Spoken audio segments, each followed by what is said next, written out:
नन्हा कृष्णा और राक्षसी पूतना। गोकुल के सुंदर गांव में चारों ओर खुशी का माहौल था। मैया यशोदा अपने नन्हे कृष्णा को पालने में झुला रही थीं। कान्हा की मनमोहक मुस्कान पूरे घर को खुशियों से भर देती थी।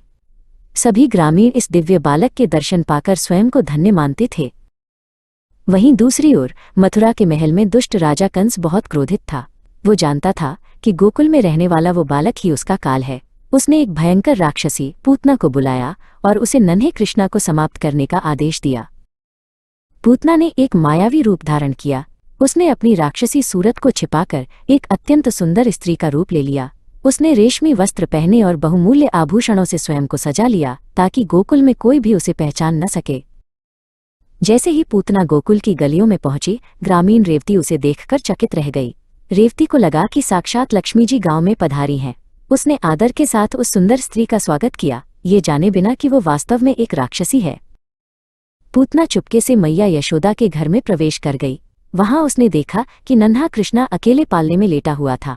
उसकी आंखें बंद थीं, जैसे वो सो रहा हो, लेकिन वास्तव में वो सब कुछ जान रहा था। पूतना ने कान्हा को अपनी गोद में उठा लिया। उसने अपने स्तनों पर कालकूट विष लगाया था ताकि दूध के साथ वो विष कान्हा के शरीर में चला जाए।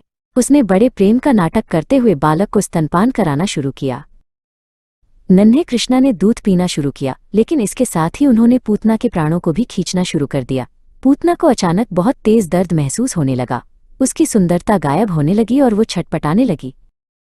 दर्द के मारे पूतना अपने असली राक्षसी रूप में आ गई।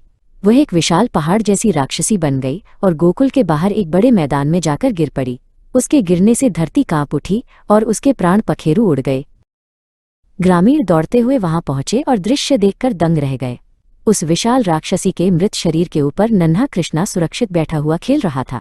उसे तनिक भी डर नहीं लग रहा था, बल्कि वो तो खिलखिलाकर हंस रहा था। मैया यशोदा ने भागकर अपने लल्ला को अपनी छाती से लगा लिया। भले ही पूतना बुरी थी, लेकिन भगवान कृष्णा ने उसे भी मुक्ति प्रदान की, क्योंकि उसने एक माता का रूप धारण कर उन्हें दूध पिलाया था। गोकुल एक बार फिर सुरक्षित और खुशहाल था।